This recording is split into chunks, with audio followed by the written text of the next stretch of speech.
देखिए, रात का अंधेरा हो या दिन का उजाला, पति पत्नी एक दूसरे के साथ सबकी नज़रों में होते हुए भी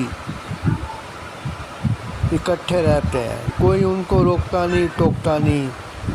साथ आने जाने में, मिलने में, सोने में कोई मना नहीं करता। क्यों? क्योंकि ये रिश्ता ही ऐसा है।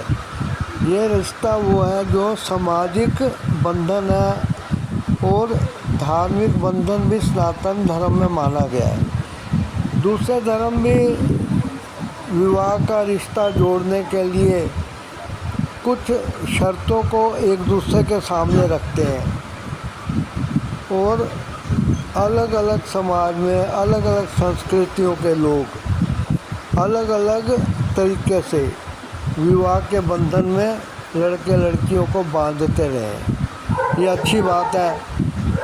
ये सामाजिक मान्यता है उन शारीरिक संबंधों को निभाने की जो कि पति पत्नी के बीच में है, सभी जानते हैं, लेकिन वो गैर कानूनी असामाजिक नहीं है। ठीक है। तो जो भी लोग अपनी पत्नी या पतियों के द्वारा संतुष्ट नहीं है, उनको देखना चाहिए कि इस बात को सार्वजनिक करने से पहले वो आपस में मिल बैठकर एक दूसरे से दिल की बात कहें, दिमाग की बात कहें, दिमाग को खुला रखें और देखें कि गलती कहाँ हो रही है। अपनी गलती को मानना कोई बुरी बात नहीं होती है। जब तेज़ आंधी तूफान आता है तो कुछ पेड़, चाहे उन पर फल लगे हो या ना लगे हो, उनकी डालें नीचे की तरफ झुक जाती हैं। हवा का इतना बड़ा वेग उनके सर से गुजर जाता है, लेकिन हवा के शांत होने के बाद वो फिर आसमान की तरफ उठ जाती हैं वो डालें, लेकिन जिनमें लचक नहीं होती है वो झुक नहीं पाते हैं। वो झुक नहीं पाते हैं तो हवा, आंधी, तूफान ये सोचता है कि ये हमारे मुकाबले में खड़े हो गए हैं। तब आंधी तूफान भी अपनी पूरी ताकत लगा के उनको गिराने की कोशिश करता है। और देखिए, प्रकृति के वेग के आगे इस संसार की कोई भी व्यवस्था ज़्यादा देर टिक नहीं पाती है। आप अपनी पत्नी के साथ मिल बैठ के मन को शांत रखते हुए, दिमाग को खुला रखते हुए सोचें, समझें कि समस्या कहाँ है। कोशिश करें कि जो पानी के बहाव में अड़चन आ रही है उस अड़चन को थोड़ा बहुत हिला के, डुला कर एक तरफ कर दें, ताकि वेग ज़्यादा भयंकर रूप ना ले सके और पानी को आगे बढ़ जाने का रास्ता मिले, जिससे सब शांत हो जाएगा। विवाह कोई मामूली चीज़ नहीं होती है। विवाह जब तक नहीं होता तब तक नहीं होता। जब विवाह हो जाता है तो हो जाता है, लेकिन जब वो विवाह टूट जाता है तब जो स्थितियाँ उथल पुथल के साथ पैदा होती हैं उनको समझाना, सुलझाना बहुत मुश्किल होता है। ये रिश्ते टूटने के बाद समाज में बड़ी अजीब नज़रों से देखा जाता है कि इनके साथ ऐसा हो गया। इसलिए अपने रिश्ते को बचाने की कोशिश कीजिए। मन के जो मुटाव होते हैं, झगड़े, उनको शांत करने की कोशिश कीजिए। जब बात बिगड़ती लगे तो कृपया करके उस स्थान से दूर हट जाइए। 70-75 सांसें लीजिए, फिर लौटिए तो देखिए कि वो गुस्सा जो दिमाग में बवंडर उठा रहा था शांत हो गया। अब मिल बैठ के एक दूसरे से पूछिए कि इस झगड़े का कारण क्या था। तब दोनों एक दूसरे पे आरोप लगाएंगे। तब बताइए कि गलतफहमी कहाँ पे हुई है। इसको शांत करने के लिए किसी कोर्ट कचहरी में कोई उपाय नहीं है। तलाक कोई उपाय नहीं होता है, बल्कि जीवन में बुरी घटनाओं का आना डाइवोर्स के रूप में होता है। इसलिए अपनी शांति से अपने विवाह बंधन को बनाए रखिए। सभी लड़के लड़कियों से यही निवेदन है कि एक दूसरे की ज़िंदगी खराब ना करके सुरक्षा घेरे को समझते हुए काम लीजिए। बीच बचाव उसका लीजिए जो कि समझदार हो, निरपक्ष हो। कई लोग अपने फ़ायदे के लिए कोर्ट कचहरी तक मामला पहुंचा देते हैं। जब एक बार वहां पहुंच जाता है तो फिर मामला जो है सवाल जवाब वाद विवाद के रूप में पैदा होता है। तब उलझनें बढ़ जाती हैं, ज़िंदगी दूभर हो जाती है। लड़की तलाक का केस चलते हुए अपने ससुराल में आके रह नहीं पाती।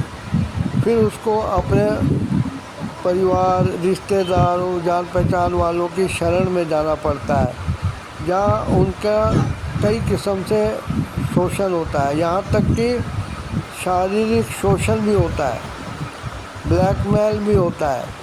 उनकी गंदी वीडियो बना के वायरल करने का धमका के उनको अपने काबू में किया जाता है।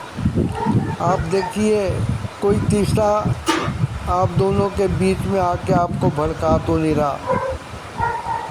यदि ऐसा है तो कृपा करके उस तीसरे को अपने से दूर रखिए।